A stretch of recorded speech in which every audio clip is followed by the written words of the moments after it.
Hello and welcome back to coverage of the Ohio Valley MTG Invitational brought to you by Apex Gaming. I'm Tandy, aka Todd Anderson. And I'm Ross Merriam, aka Ross Hunnits. Yep, and we got a special match for you coming up right here. We got the finals. The last two in the room. They've been battling all day, already fought through two best of five, top 8 and top 4 matches.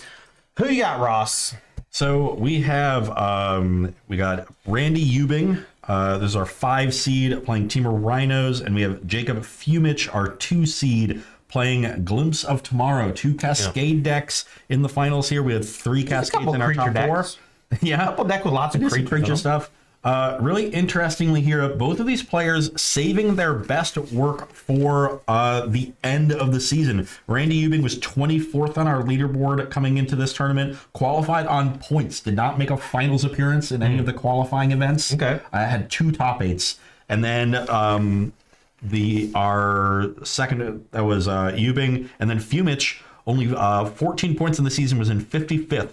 One of the 13 points was the margin to qualify to get into the top 32 for the at-large bid. He had 14. Nice. He just barely snuck in, had 1 top 8 during the season, did not make the finals, also qualified on points. So both of these players sneaking into this tournament hadn't really had a really great finish, but put in the work over the course of the season and have found their best finish at the end, which is exactly the way you want to do it. Yeah, and especially considering the strength of the field. You know, any tournament that has some sort of qualifying barrier, it means that your average opponent is going to be stronger than your normal FNMs, your normal weekend tournaments at your local game stores. So kudos to both these players for making it to the finals. Both decks look extremely powerful. We've seen both of them kind of steamroll the competition, and now it's time to play for $1,500 and this giant trophy. Ross, show them what they're playing for. All right. Very large. It's the Season 1 Invitational Championship Trophy. It is bigger than your face. That's pretty cool, though.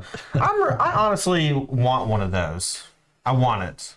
I mean, you could probably order one. Yeah, maybe. But it wouldn't mean as much, you know? There's a lot of people. Yeah, I was there in the commentary, and I won. You know, just did both. Second place is still $800 though, so not a bad second place prize. Both these players here look like they're about ready to go, so we're gonna head on down to the feature match area, and we can get underway here for the finals for the Ohio Valley MTG Invitational hosted by Apex Gaming. Big shout out to our sponsors for this weekend's event, Luxury Playstyle. You can check out luxuryplaystyle.com. They have a bunch of awesome metal tokens you can get, treasures, soldier tokens, a number of other cool things. We're also sponsored by G Fuel Energy Formula. Check them out if you like energy drinks. Good, tasty stuff, a lot of different variety of flavors. Last but not least, Wings, etc. Grill and Pub, family place, great time. Good stuff. Yeah. Going there in about an hour, hopefully. Hopefully less. Yeah. All right. It looks like we're still shuffling here. Maybe resolving some mulligans. Yeah. Looks like Fumich, the Glimpse of Tomorrow player, is the one taking a mulligan. Maybe it's a double mulligan. We'll have to see. They're on the play here as the 2 seed for game 1, which normally in a cascaded matchup would be an advantage, but being on the play might be tough. It looks like maybe he was just shuffling his opponent's deck. So we might be drawing 2 7s. Okay, well, let's take a peek. Both players seem to be ready to go, but maybe we'll have to mulligan. We'll have to see. Honestly, the Cascade decks have been the talk of the weekend. Yeah. You know? Randy Ubing over there sitting at 6-0-2 has yet to lose a match. Yep, was 4-0, was able to double draw into the top 8, was able to beat his quarter and semifinals opponent in an impressive fashion. Yeah, well, has been on the draw the entire top 8. It was the 5 seed against 4, then 5 against 1, now it's 5 against 2. So yeah, but those perhaps those Gemstone Caverns coming in handy in some of those matches. We watched it be so important against Byrne in the quarterfinals when he faced off against Jordan Farah. And now though, it just seems like all he's got to do is just win 3 more games and he can take down the trophy. But Todd, I think you're a little prescient here.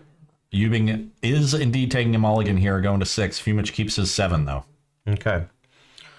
Both decks extremely powerful, playing those Cascaders for wildly different cards. The Team Rhinos deck looking to essentially play one card combo with some interaction, whereas the Glimpse of Tomorrow deck kind of wants to make pile soup and then cast Glimpse of Tomorrow and try to keep making more pile soups. Yeah, definitely. If both decks get to do their thing, Fumich is going to win. So Yubing has to know that he's the one, who needs to be able to find some disruption and pressure Fumich and get the game over with.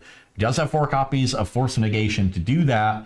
So Violent Outburst might be an important one for Fumich to try to play around those forces. For sure. We also have some interesting sideboard stuff that we're going to go over after we finish the first 2 games. Since this is best of 5, we play 2 games pre-sideboard and then 3 games after sideboard. That became somewhat commonplace in the mid-2010s at some point when the Pro Tour started doing best of 5 with 2 pre and 3 post. Star City games kind of followed along, and I think that's a pretty great structure. I think that when you're playing best of 5, you don't want every single game after the first to be about who has the strongest sideboard cards. Sideboard cards are often some of the most oppressive things you can possibly play in the game. Yeah, I'm kind of surprised it took 20 years for us to make that change. But yeah, well, we've got some real nice guys at the top. Yeah, we did though, so we're good. All right, we're going to be playing this Wave Sifter with Evoke here. That's going to generate a lot of permanents. Yeah. That plant token on one, the Colony Garden, and then these 2 clue tokens. We could see a 6-card Glimpse next turn. Yeah, a really powerful start here from Fumich if he has it. And we'll have to see if Randy has any interaction, maybe Force of Negation, or maybe Fumich just doesn't have anything. But he did keep 7. A slightly awkward turn 2 land play there with the Cavern of Souls. Could indicate a land light hand. It could also indicate a tapped land, or just a land that didn't produce blue mana for the Wave Sifter. So yeah, could be Stomping Ground or something. Yeah, maybe another Cavern of Souls, and he has Shardless Agent, which I think he does. So that could be the blue for the Shardless Agent if he names human on it, or whatever the other creature type is. I think. Yeah, it's a human something. Rogue, I think actually. That would make sense. Yeah. Or Rouge. Is it Rouge? It is not. That's a color, Ross. It is a color. It is a cosmetic. Yeah. You know, it's a cosmetic. All the lands. It is a 19th century Parisian nightclub. Yeah. Okay, buddy. I'm glad you know stuff like that.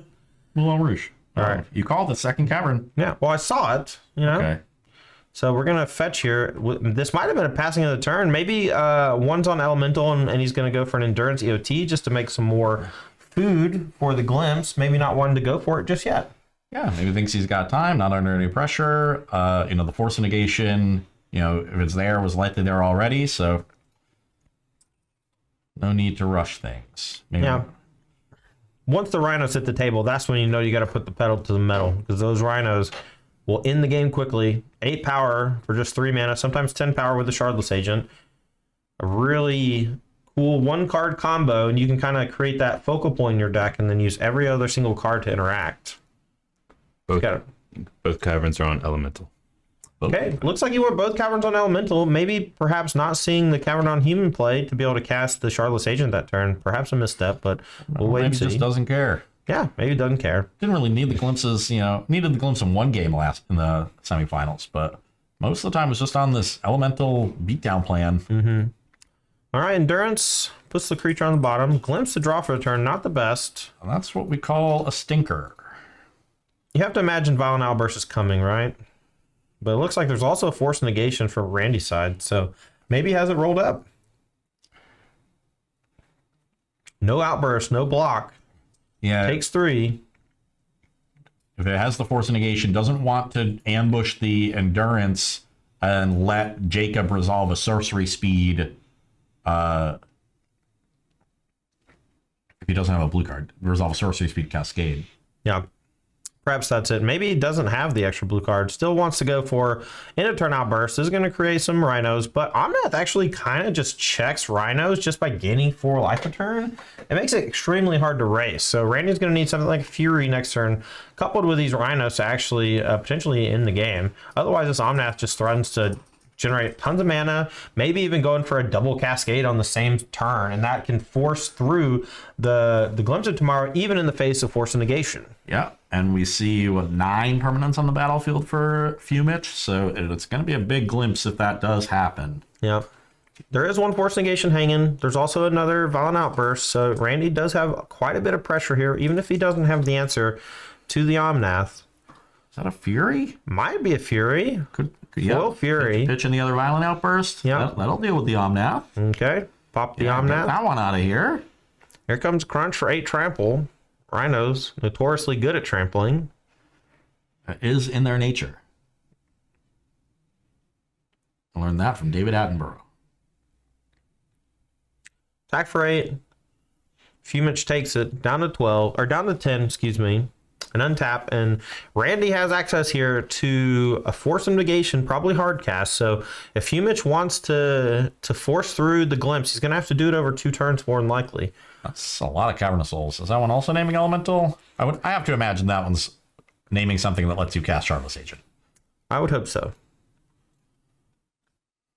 All right, we got like post-combat, maybe a Wave Sifter into the Shardless Agent. Yep. Yeah, Evoken Wave Sifter. And 2 more clue tokens, so we're gonna have 4 total. Just put a dice on it, make it easy. And then the hand is a Glimpse, a Shardless Agent, and what is the other? What is the last it's card? another Shardless Agent. I'm almost positive. So He's going to be able to go for it 2 turns in a row. Cavern Human for this one, or Rogue, and now he's going to start cascading.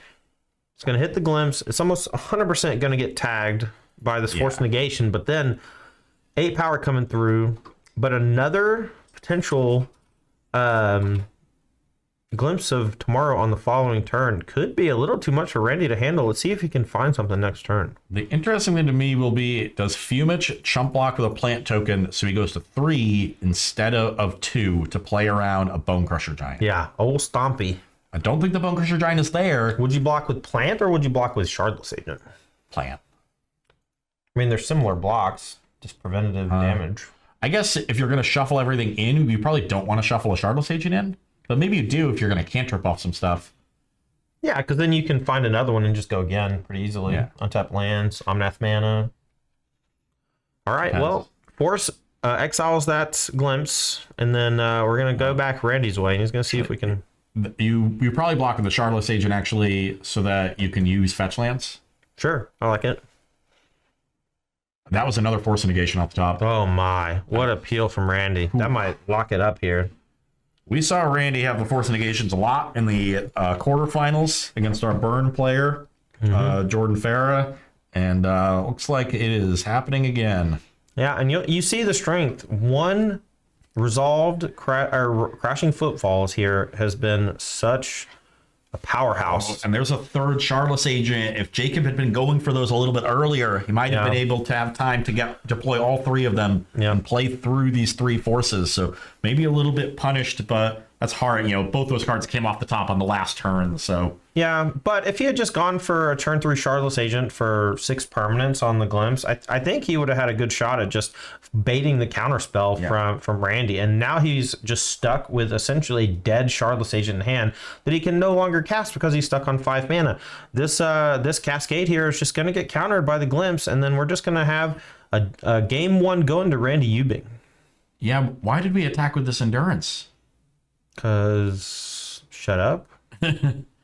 We could have at least survived and you know, Glimpse next turn, right? We have 5 toughness, so we take 3. Yeah. Maybe it got a little ahead of ourselves. Maybe thought it was guaranteed to resolve. Yeah, just didn't think your opponent could have a second force. Yeah. Maybe thought you were dead to the second force anyway, but that's just not true. Actually could have survived. Yeah. And a second force negation targets the second Glimpse. You can see Jacob mouth, oh my god. Yeah. And I think he realizes this is a mistake now. Yep. Could have blocked to survive here, but no longer can thanks to that attack. And game 1 of our finals here goes to Randy Ubing with Temur Rhinos. Now, once again, we are playing best of 5. This is going to be 2 games played pre-sideboard, so the same 60 is going to come in. And then we're going to have a game number 2 where Fumich is going to be on the play with his Glimpse deck. Take a deep breath, Jacob. Yeah, only shake down a it game. out. 1 out of 5. Yeah. Not a big deal. Plenty of time. I've won best of 5 matches after losing game 1. Yeah. Yeah. I want to know when. I'm curious. It was the top 8 of the Season 1 Invitational in Atlanta in April of 2013. Okay. One time, 9 years ago, I won a best of 5 match. when I lost game 1. You can do it. I haven't played a lot of best of 5 matches. They don't happen very often. Yeah, I played a few. I played 3. Nice. Yeah, the SCG Tour was always a ton of fun, and the Invitational has always been best of 5. Always felt really special. So it's awesome to get to see these guys here at the Apex home store. Really paying homage to those old days of high level tournament Magic, and we're really seeing like a lot of really cool stuff happening in these best of 5 matches. 2 games pre-board, 3 games post-board, and we're seeing so much great Magic being played this weekend. Yeah, we've seen a lot of close games. That one was right down to the wire too, and could have been even closer if we saw another turn. And I think that's going to be kind of how these games play out. The Temur Rhinos deck is the beatdown deck in the matchup if you want to assign roles that way. Yeah. Once again, the turn 3 cascade into Rhinos is going to be really important.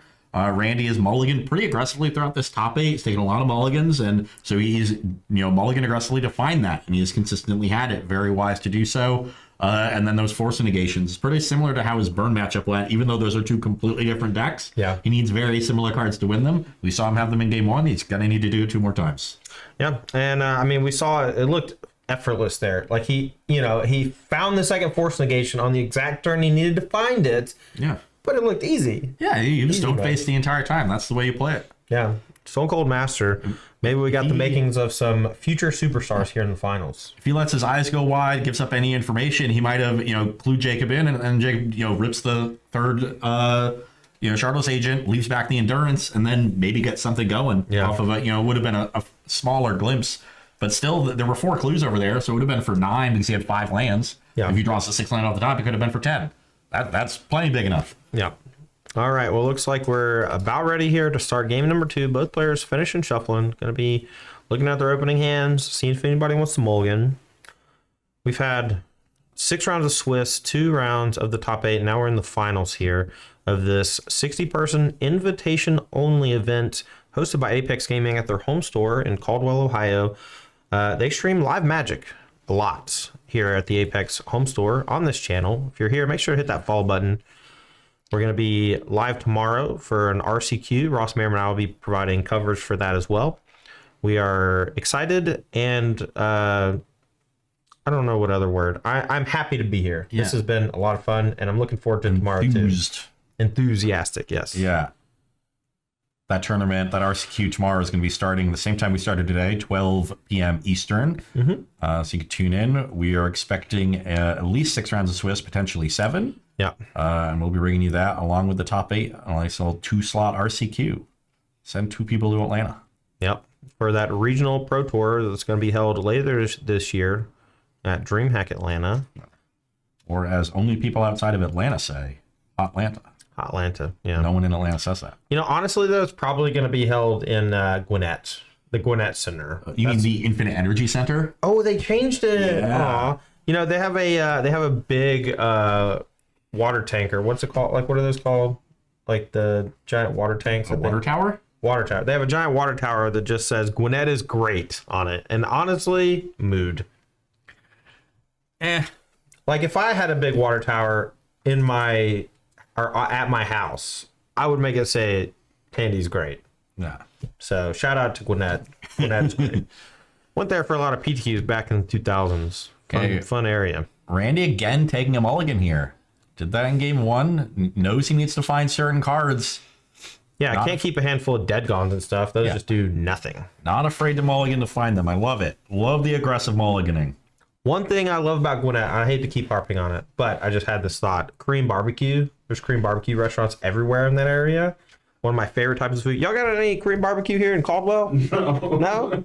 No Korean barbecue here in Caldwell, Ohio? Good. Population 5,000, 15,000? That's generous. Yeah. I do not like Korean barbecue, so. Wow. What a monster, Ross. I didn't even like Korean barbecue when I was eating meat. Well, maybe you just didn't order the right thing. I've ordered a lot of different things at Korean barbecue. Interesting, because if you had, I gotta say, you probably would like it more if you ordered the right thing. Meh. Maybe you're just not a fan of gochujang, and they just put gochujang on top of stuff. Love it. Well, you're a silly goose. You know what else I love? Gemstone Caverns. Yeah. Randy's got it again. Is it really lucky if you hit it every time? Maybe he's just good. Like he's just mulliganing it every game and finding it. Look at the rest of his hand. I see a violent outburst and a force negation. He mulligans until he has the cards he needs. Yeah, easy mode. He's just going to turn 2 violent outburst and then turn 3 hold up force negation for the rest of the game. Easily win because it's insane how powerful cascading into 2/4/4 tramplers is. If the entire rest of your deck is interactive and you have removal, you have counter spells, you have bounce spells with Brazen Borrower and things like that, it's so easy to just put pressure on your opponent, force them to play into all your interaction, and then you just ride the wave that those 2 Rhinos create. It's such a great strategy. I also see a Brazen Borrower there, which could potentially pitch to the force negation if needed. Can also flash in to give you an 11-point attack after the initial 8-point attack. That's 19 with this fetch land that Fumich is sacking right now. That's 20. Yeah, and it's safe to say though that the force negation doesn't need to be cast this turn. You know, this is only turn 2 for Randy, turn 3 for Fumich, and you need a lot of food on the table really to get a good glimpse. Only glimpsing for 3 or 4 is usually a death sentence. I would say, and you know, I've only played this like a little bit on Versus. I would say like 6 is the bare minimum. Okay. You know, 5 maybe if you absolutely have to. You might expect to hit something, but ideally I'd be up near a 7 or 8 at the minimum. We saw an 8er last round against Grafton on creativity that ended well. And here's a Fable of the Mirror Breaker from Fumich, which is perfectly fine. Yeah, that one's fine. We'll make a goblin. We'll make a little goblin. The goblin will attack and make a treasure. That's an extra thing. Yeah. But the force negation is kind of keeping it in check. I expect here to let this resolve. We're going to go for Violent Outburst and make some 4/4s and start putting pressure on that life total. Yeah. That's what I think. And Yubing agrees. Okay. Crashing Footfalls is defined, as it always is. Oh, let's get ready to rumble. All right, 2/2 Goblin Shaman. Whenever it attacks, you get a treasure. 8 power on the table with Trample for Randy. Those are going to be crashing in for the next couple turns to try to put Fumich down to 0. We get a counter on this Fable. Yeah. 1 counter on the Fable, chapter 1. Yeah. We're reading at a leisurely pace. Yeah. Are we going to bounce the Goblin with a Petty Theft? I wouldn't mind that. It looks like we also got a Fire. Oh, Fire Ice. That's another pitch card, too, for Force. Yeah, I'm pretty happy to just kill the Goblin Shaman, limit the number of tokens around. Yeah, and limit the mana. Yep. Because the treasure token actually could let him do some dirty stuff, potentially. 5 mana versus only having 3 or 4. Gonna go for a Fire on it instead. I actually like using the Brazen Borrower more. Yeah. But maybe value's actually bouncing maybe the Fable end of turn or something. I also like that because the Fire can combine with these Rhinos to put Fumich to 1, so you stop any more fetch land shenanigans. Right. All right. 2 cards discarded from Fable. Gonna draw 2 fresh ones. Has a Shardless Agent. Discarded 1. Has another. I see a Fury there. That could tag one of these Rhinos if we want to pitch a red card. Yep. Could decide to go for the Shardless Agent as well, but the Fury is pretty scary, you know? It does kill one of the Rhinos for 0 mana. Maybe allows him to catch back up. Randy with very few cards in hand. It's also an Endurance. That's not particularly good. I kind of want to go for it next turn on the Cascader, because then we're going to get another token with the Saga. Well, it's not another token, and it's still just a permanent. And it doesn't add another permanent, doesn't it? Yeah. So we don't net. Yeah. It's not a net. I don't mind going for the Cascade this turn, but it looks like Fumich is going to go for something that costs 4. Probably an Omnath. Could be something else. I think we might be going for the Shardless Floating Mana. Ah, Shardless Floating Mana. That makes sense. Yeah. Okay. Definitely should float a mana if you can. Okay, here comes the Cascade. This is going to find Glimpse of Tomorrow. Randy does have a Force of Negation at the ready, but it's just 1 Force of Negation. Might not have an answer for the next thing. Well, there's no next thing right now, but at least leaves Jacob with some outs to start getting some stuff going. Yeah. Pitch that Shardless Agent. Maybe that was a mistake. Yeah, has to pitch the Brazen Borrower now. This could get interesting too. If Fumich can find a red card next turn, he can evoke the Fury and then use the... oh no, but that thing doesn't just transform, it exiles and comes back. So yes. the Hiki Jiki itself will have summoning sickness. Correct. Okay, So you can't do copy shenanigans next turn. Yeah, you'd have to wait 2 turns for that, and that's too many. That's 1 turn too much to wait. Yeah. So Randy here, no cards in hand. Jacob Fumich at 10, facing down 2/4/4 tramplers. Just a 2/2 to block right now. Has a Fury in hand, no red card, an Endurance, no green card. 2 other lands Force and 2 other Invasion. cards. We didn't get a look at it. Randy did though. We'll see. Yeah, you got a big old look. All right, we're gonna block that stops Stomp and Fire Ice from being lethal. Yeah, so I'm gonna go to 4. Right. And We got to draw first, but this is gonna transform. Chapter 3. Violent Outburst is the draw. That was a heater. Land with that. Well, a little awkward. We have 2 pitch elementals we could potentially cast, and then Violent Outburst with the evoke trigger on the stack. But we don't have the color cards to pitch them. One's so. red, one's green, and Violent Outburst could pitch to either, but then you don't have the Violent Outburst. All right, so we're just gonna hard cast a Fury. Okay. Nice play from Fumich here. I like this. Now he can potentially trade with the Rhino. Yeah, Could also double block so you don't take damage.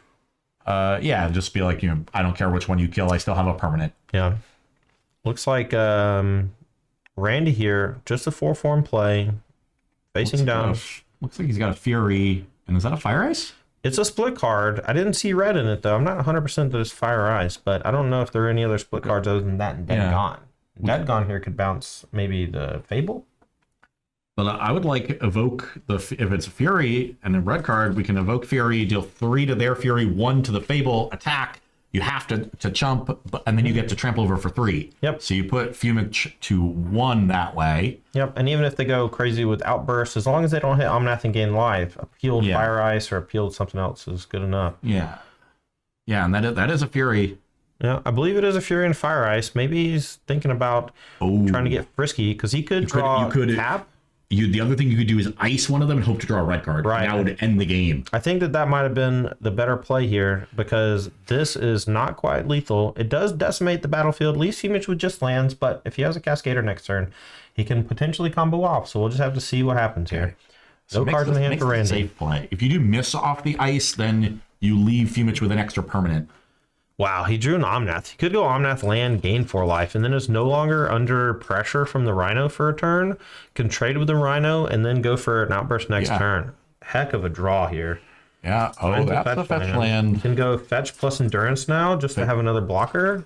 Can we go fetch plus Endurance? We can't go fetch Endurance plus Outburst. Won't have enough green. Nope, but we could just go fetch plus Outburst. I mean, that seems fine. So up to 5, fetching down to 4.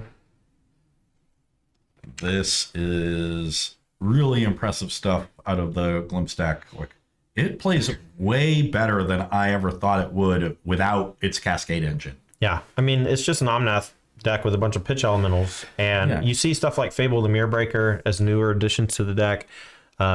There's all these cards that kind of generate random permanents, but they're also just fine to cast, especially when you have that mana generation from Omnath and fetches. So we have a Violent Outburst here being cast, and that's going to go get the Glimpse. Are we floating blue or white?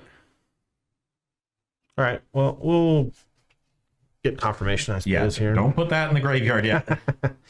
Made that mistake last round. Yeah, there's only so many times I let you make that mistake. Yeah. Flipping cards over here, looking for the Glimpse. It's going to be a Glimpse. Assuming there's glimpses left in the deck.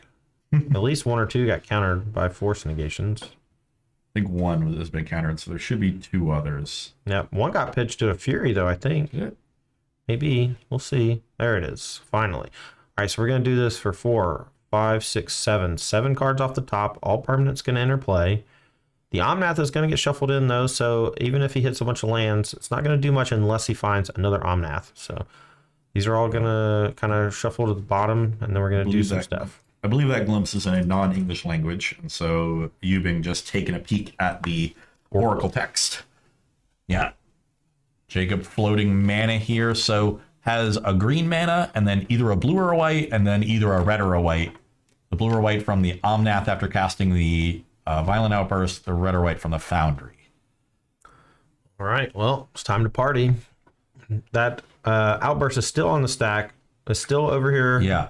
Waiting to be put into the graveyard, but First, we got to resolve the glimpse. So let's resolve the glimpse. 7 permanents go back in. It's weird because the Cascade also shuffles, like when you finish resolving the Cascade ability. So right now he's like shuffling cards to put on the Cascade bottom. puts it at the bottom, and he's just shuffling his entire deck, which he will be from the glimpse, but technically shouldn't be doing until he shuffles this stuff in. That's true. But that doesn't make a difference at all. There's nothing Randy can do. All right. All 7 cards on the battlefield that are permanents get shuffled back in, and we got 7 looks from Fumich to find the goods. Add 4 life. If he hits 7 bricks, that 4/4 Rhino is technically lethal. So some combination of lands and non-creature blockers could spell doom. And 7. Randy still has a draw too. He could find something cool. Here's 1. That's a at least blocker. a blocker. That's 2, 3, 4. Great.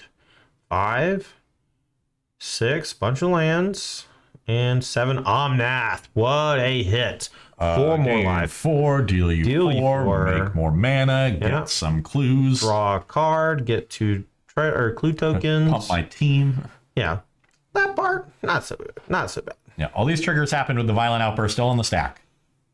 All right. So let's leave that Violent Outburst over there unless you want to miss all your triggers. To the graveyard. It's fine. Doesn't matter. Anyway, 2 clue tokens. We're going to draw a card off Omnath. We're going to deal you 4. We're going to draw 1 card. Find another Omnath. Oof. All right. Gain 4, deal you 4. Should be a 14 to 8 life point swing. Yeah. As long as he remembers all the triggers. This Glimpse of Tomorrow card is so complex, just it creates what I like to call game piece overload. Just whenever you play a game and there's something that just forces you to micromanage for 20 minutes on one thing, like that's overload. At least it's not Oko Urza. All right, so we got Woolberg minus black floating. But we had 3 mana already in pool. We had the green and then either the blue or white, either the red or white. Yep. So we can cast another Omnath. We can cast another Endurance. Probably, my guess is just Endurance, shuffle Graveyard back into deck so that a future Cascader can actually go off. But it looks like we're going to play another Omnath. Now, what we can do with the second Omnath, since it's fresh, is we can go fetch, generate even more mana. Yep. So it's sort of free. If we want to do that. Not sure we do. I kind of want to just crack some clues. Like trade away this Omnath for the Rhino and then have the backup in hand. Yeah. And then you still have 8 more power after that. Yeah, we also get a plant token. Don't want to forget that. Yeah. Now this resolves. And now I want to double check to make sure that the life totals are correct. There's a chance he missed the triggers, but if not, then the life totals should go 10 to... No, that's never mind. after It's already happened. I apologize. Okay, so the second Omnath cast with the Omnath mana. Yeah. And now I think he's played a land for turn, but he can still go fetch to gain 4 more and make 4 more mana. Yeah, Fumich did play a land before casting the initial Cascade spell, so no land drops left. All right, well, looks like he passed the turn because Randy just drew a card. Endurance in hand for Fumich can go fetch, EOT, cast Endurance. I wonder if Fumich forgot that he had that 3 mana floating from earlier. So he could have used that to cast Endurance or crack a clue or do things. Okay, Rhino gonna probably come crashing in. We could see a double block from Fumich with the Shardless Agent and the Sifter, but if that ends up being the case, something like Petty Theft or Stomp, one of those could disrupt the double block. Looks like we're going to have a fetch here, gain 4 life, maybe just take 4 damage, just take it. Yeah, fetch down to 7, go up to 11, go back down to 7, be perfectly okay with it. Yep. I mean, your opponent's at 14, you have 9 power. Yep, and it's not that hard to trigger Omnath with just 1 more fetch line. You get to deal 4 more damage. And you can maybe in-step play the... you could cash in that fetch line to play the Endurance, and crack a clue. Man, this deck's crazy. Decides to not do any of that. Yep. There's under no real pressure. But it does have another fetch, so this is not quite lethal. This is 9 power plus a 4 damage from the Omnath trigger. All right, let's play the land here. But you're at 11 now, so... Yep. There's a big attack. That's 9. Should bring Yubing to 5. And now he can just chill and then fetch again to gain life, and that actually prevents another crashing footfall into turn on a violent outburst from being lethal. He also can block with the endurance. Can also just pop some clues. Has a plant chilling that can prevent a damage. A lot of options here for Jacob. Decides to pass the turn, I believe. And Randy with an important turn sequence. The violent outburst Has the Brazen Borrower. Plays it instead of using the bounce effect. Bounce effect seems like it wouldn't do that much. I agree. Gonna need something really good here, Randy, or we are heading to a tied match. Yeah, 1-1 going into sideboards here. I don't know who we're going to be favored, but I know that Randy's losing this game. We're going to have a fetch here that's going to gain some life, put him way out of range of death. So you can also just hard cast the endurance here and eat the Brazen Borrower straight up. Yeah. Down to 10, up to 14. Endurance does come down. Looking to munch on the Brazen Borrower. Yeah, we're going to put the graveyard on the bottom. We're going to scoop them up. Randy going to scoop them up. It's going to be 1-1. We're going to head to sideboards here. Okay, let's check out each of these players' sideboards here. First, Jacob Fumich, this is our Glimpse player, has 2 copies of Force of Negation. Not really sure how good those are going to be. 3 Foundation Breaker, irrelevant. 3 Mystical Dispute. Those I think are good because Randy's Force of Negations are really good. Then we got 4 Subtlety, irrelevant. 2 Teferi Time Raveler, those are golden. Yes. They stop your opponent's cascades and make sure yours don't get countered. So those are excellent. Can even like bounce a Rhino later on. Twin Shot Sniper, not for this matchup. So definitely want the Teferis. I think you want the Disputes. And once we got those 5, not sure if we really need the Forces. Yeah, I'm feeling on that. We'll see how Jacob feels. That's the trick about Rhino, right? Like the Crashing Footfalls is a powerful effect, but like it takes no investment to actually do anything. So a counter spell that's 2 for 1 on the opponent is certainly fine because you're still left with like a Shardless Agent afterwards. You know, you're only losing 1 card out of the deal, and sometimes it's not even 1; it's just half a card. And then Randy has the 4th Endurance in his sideboard, 2 Force of Vigor, 3 Dispute, 1 Chandra Awakened Inferno, 1 Thron the Last Troll, 1 Obstinate Baloth, 2 Blood Moon, 2 Subtlety, 1 Magus of the Moon, and 1 Beseiju who endures. Honestly, looking at those, I don't see a lot I like, but I'm wondering about the moons. So checking out Fumich's mana base, I see Blood Moon seems nice, actually. 1 forest, 1 island, 1 mountain, but there's also a bunch of Cavern of Souls, there's 4 of them, so not as many fetch lands. We got 2 Wooded Foothills, 3 Scalding Tarn, 4 Misty Rainforest, so 9 fetch lands and 2 relevant basics, the forest and the island. So those moons could be quite good. Yeah, I was thinking the same. It could be a Hail Mary play to just kind of steal a game from nowhere. Yeah. You know, if you play it on the play on turn 3, chances are, you know, you're not going to play around it. Like, why would people Blood Moon you know? And I don't think the red removal is very good. Like, those dead gons can get out of the deck. Yeah, I still like Fire Ice. You can tap some stuff down. Yeah, it cantrips. But, like, you know, I think there's 3 dead gons. We swap those for 3 moons. I think you get better. Yep. So that's where I'm looking. If I'm Randy Yubing, how many dead gons we got? Yeah, 3 of them. Like that's pretty easy swap. Maybe like your opponent has disputes, so you want yours for that. You know, I could see those coming in for some of the threats like Bone Crusher Giant. It's not particularly good. So some minor upgrades there. But the real key, I think, out of both player sideboards are those 2 copies of Teferi Time Raveler or Jacob Fumich. Those are going to be awesome. Like, people play those against Cascade decks, so in the mirror, it is amazing. Yeah. All right. Well, both players here are just figuring out their sideboards here and shuffling up here for game number 3. We are playing a best of 5. For those who are just joining us, I'm Tandy, aka Todd Anderson, joined by Ross Merriam in the booth. We've had a great day of Magic, 8 rounds in the books, 6 Swiss in the top 8 and top 4, and we're down to just 2 players left in the finals, and it's 1-1. So we got max 3 games left here. We're down to a best of 3 basically. We're playing a standard match, but this is an all sideboard best of 3. What's on the line here, though? Y'all saw the trophy in the shot just a second ago. Ross, hold it up again. Let's get that trophy in the shot one more time. But on top of the championship trophy, what we also have is a payout of $1,500. Let's get that trophy shot. $1,500 to first place, $1,500 up top. Ross Merriam peeking through the hole. It's a big trophy. Yeah, it's a big one. You're going to put that on the mantle? You're going to bring someone over, Gonna have hang to out? reinforce that mantle. Yeah, it's a heavy one.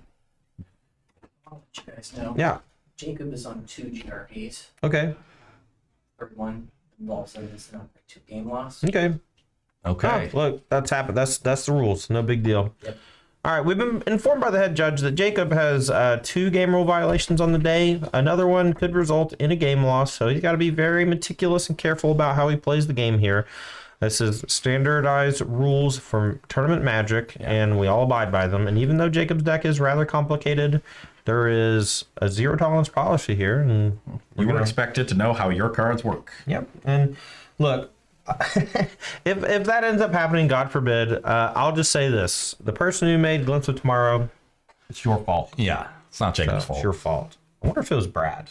Brad made Glimpse of Tomorrow. Brad was like, I love Warp World. I like Cascaded. Does Brad like either of those things? No. Yeah.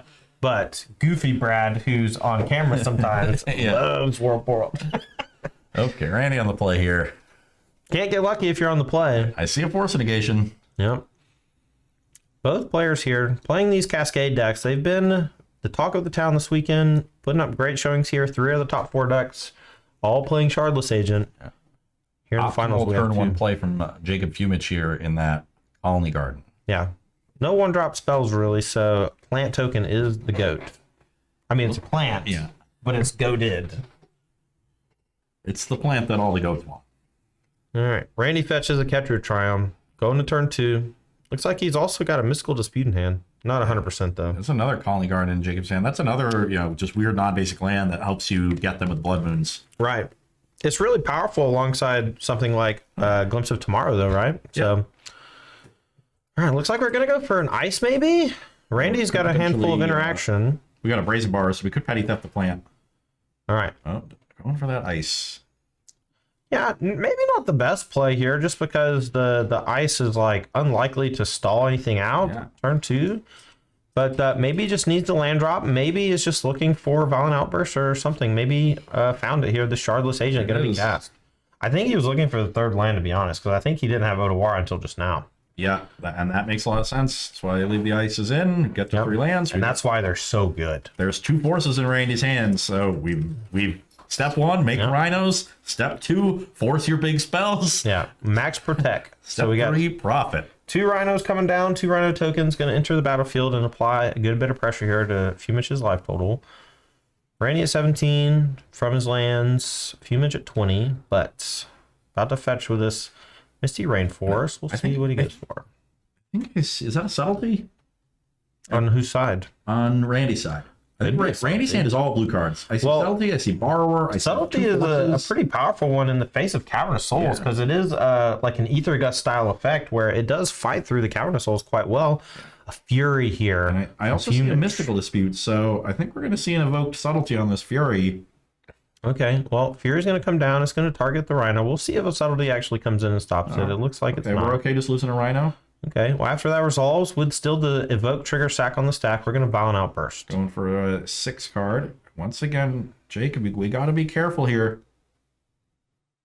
Can't just be putting your spells in the graveyard. Yeah. I know that's the instinct for everyone, but that is the last thing you do. Put your spells on the stack. All right, well, looks like we got the Force Negation, so no harm, no foul. Violent Outburst going to go to the graveyard. Glimpse of Tomorrow going to get exiled. Those 4 cards going to shuffle and go to the bottom. And the Fury is going to go to the graveyard as well. So we got 6 power from Randy with 1 more Force Negation in hand. And a subtlety and a Mystical Dispute. Yep, so could be wrapped up here already. We'll see if Jacob can fight through this wall of counter magic and this very fast pressure-filled start. Yeah, I didn't really think about the subtleties when looking at their sideboards, but it's very good against the fair plan from Fumich, and we've seen the fair plan be very effective in a lot of these games. Yeah, so. Omnath is just a kick in the butt. Yeah.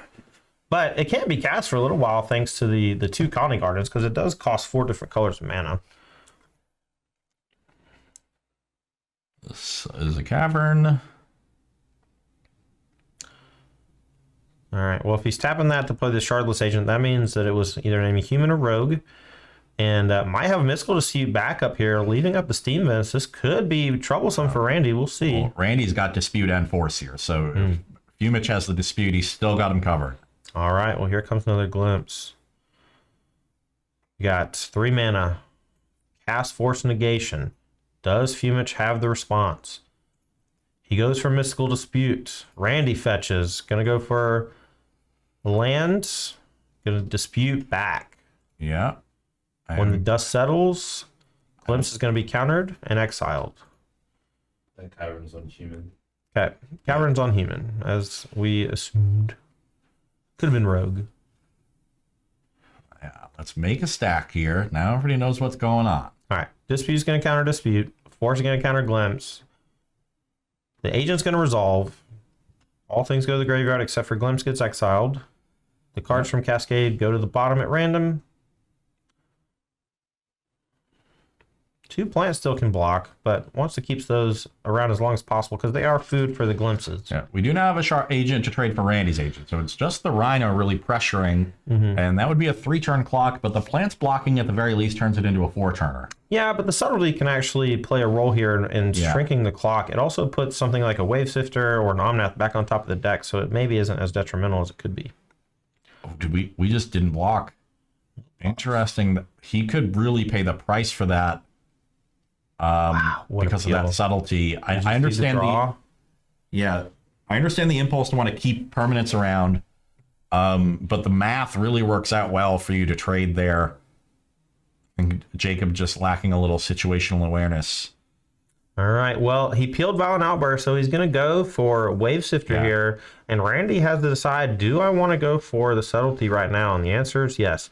So subtlety is going to come down. Wave Sifter probably going to be put on top, but I assume the outburst is going to happen anyway, and everything's going to get shuffled. Yeah, smart here to subtlety. I think leaving the 3-mana open is a sign that there's a Cascader there. Yeah, Jacob was forced to play the land and show that the 3-mana open because that first Cavern had to name human. So if you tap the Steam Vents, then you're not able to cast the Violent Outburst afterwards. All right, here comes Violent Outburst. Let's go for it, and this is an 8er. Yep. That's pretty big. We saw that do a lot of damage in the semifinals against Michael Grafton on Grixis Creativity. And you saw how much interaction Randy actually had after sideboard here. We had Mystical Dispute, Subtlety, Double Force and Negation, and it looks like Fumich is just going to battle through it. This is really impressive stuff from the Glimpse of Tomorrow deck, Yeah, you need to put those on the bottom, but it doesn't matter. Yeah, you're going to put them on the bottom. The Glimpse is going to resolve, and then you shuffle everything in and do it. So it just doesn't matter once it resolves. I think he's just talking to the judge by the table, making sure everything is going as it should. Trying very hard not to get a game rule violation. All right, well, here's 8. If it resolves, let's go ahead and put all those permanents back in.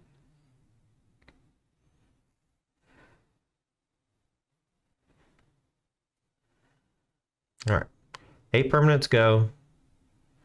We're going to shuffle, shuffle, shuffle, and Glimpse for 8. And Jacob getting paid off for not making that trade. He found what he needed off the top, and now he's getting an extra card out of it. Yeah, I'm very curious what the 8th card is going to be, because that's going to be maybe the difference between winning and losing this game. We'll see just how good or bad it is, and whether or not that 2 life ends up mattering later on. Do we know the last card in Yubing's hand? I don't. It was hidden. He had the subtlety for a while. He's only got 1 card left. Yeah, it was just his draw step from the previous turn. Okay. All right, here we go. Yubing opting for the cut. 8 off the top. We got a Shardless. That's a good. Bricko, but it's still a 2/2. That's Land. fine. Yeah. Why are we... I don't know. Yeah, everything's fine. That's not great. A lot of micromanaging going on. It's got to be stressful here in the finals. Playing for a lot of money for pride.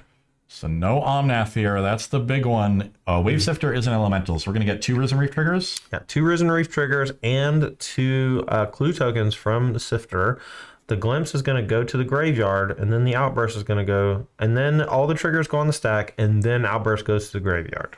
Yes. So Outburst is still on the stack. Now we have a Wave Sifter trigger and 2 Risen Reef triggers. Jacob has the option to stack them however he wants.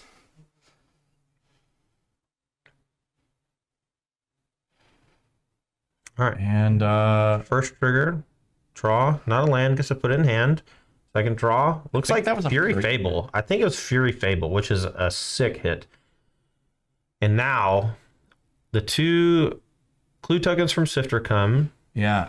And so I think we got to hit the subtlety instead of a Rhino, right? Since we have all these ground creatures to trade. The Wave Sifter is a 3/2 flyer that can trade for subtlety, but Wave Sifter flies, sure. it can get hit by Fire Ice or Stomp. But I'm not even convinced that those are still in the deck.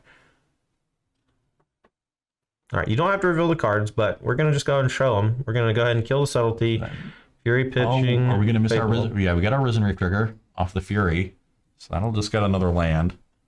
All right, and we can go fetch for a basic and crack it a clue to draw a card and have a maybe potential big next turn. And it looks like maybe Fumage is starting to pull ahead. Yeah, I mean, just Resolve the Glimpse did some big things. Nothing crazy because he didn't hit an Omnath. But a lot of value still. Multiple Risen Reef triggers, a Fury, and a couple clue tokens. How do we block here, though, if you're Fumage? Like, do you have play around a Stomp or a Fire? No. Do we triple block the Rhino with the 2 toughness ones? I don't think so. I think you just block like this, and then you just kind of get bit a little bit by something, but you just try to rebuild next turn.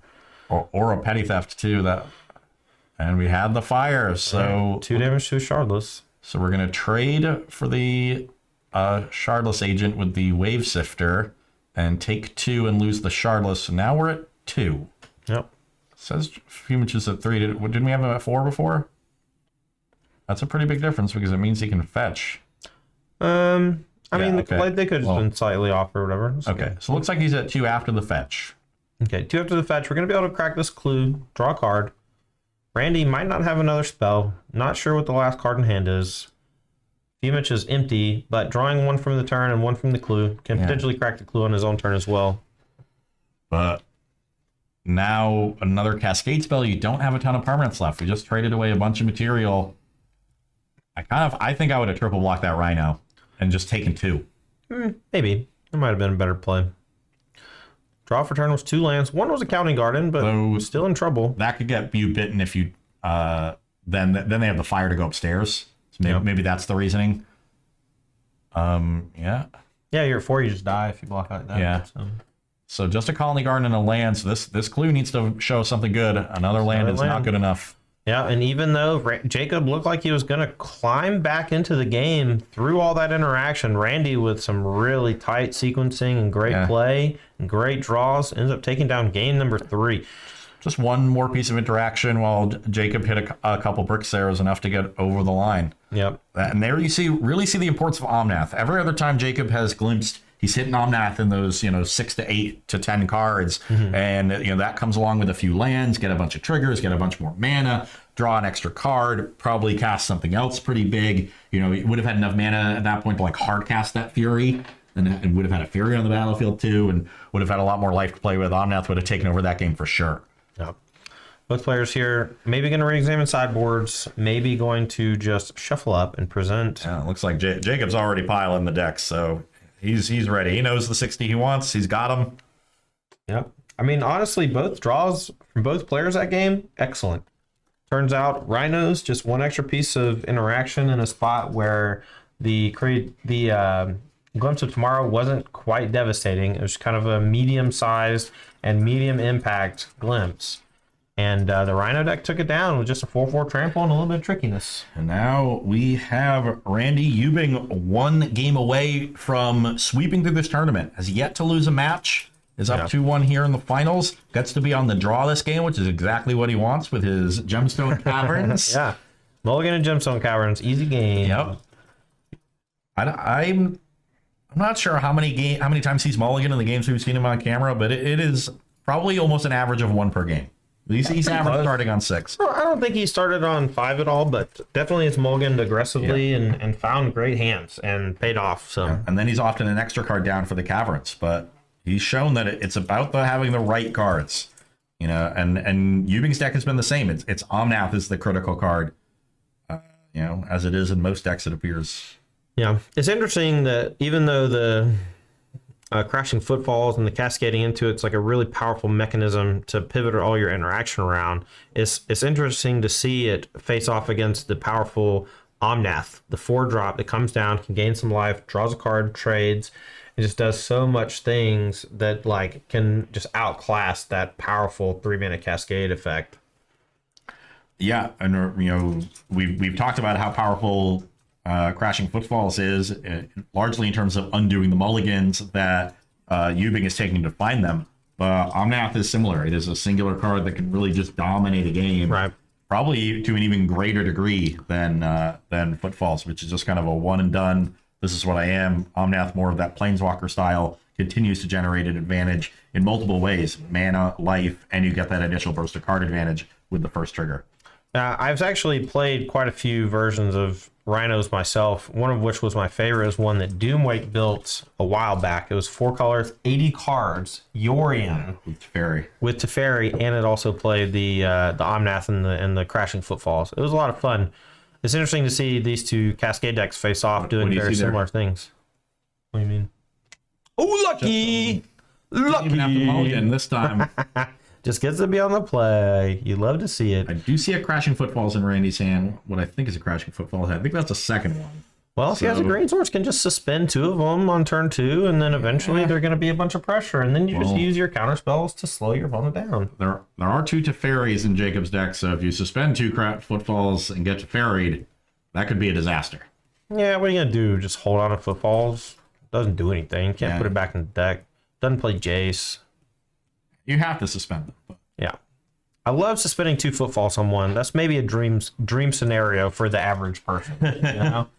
Just if you're a Footfalls fanatic like me, you understand that suspending 1 is like a necessary evil, but if you get to suspend 2 on turn 1, that's a dreamboat.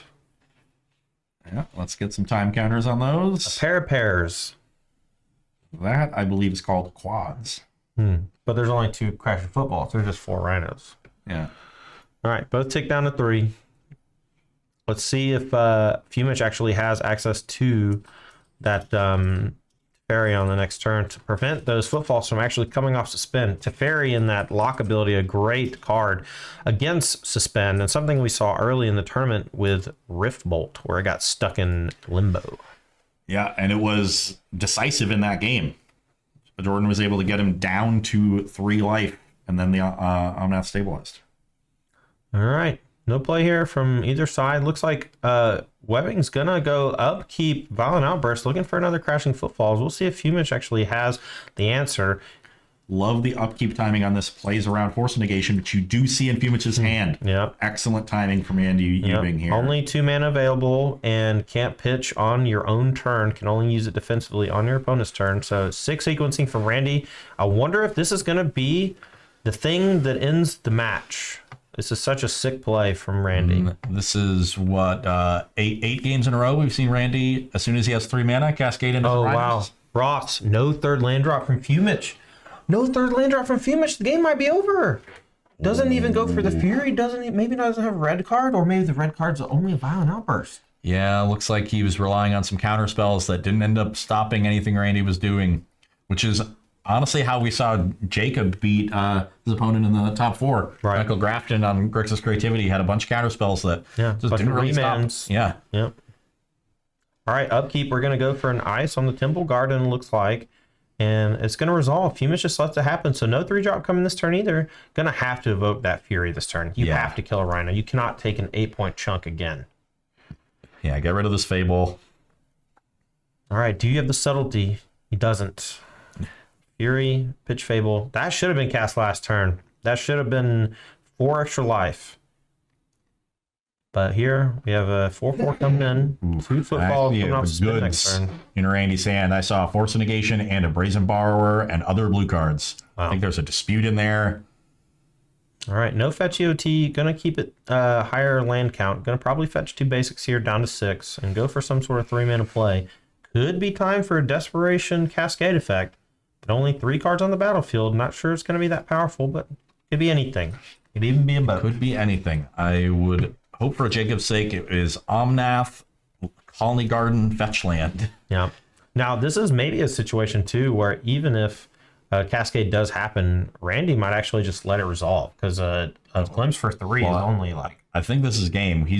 Jacob's just making some tokens, and there's a Brazen Borrower that can get cast on the end step to present lethal. Well, there could be a mystical dispute from Fumich, and he can fetch Island. Oh, for yeah. it. So He's got another maybe one. not quite over. We'll have to wait and see.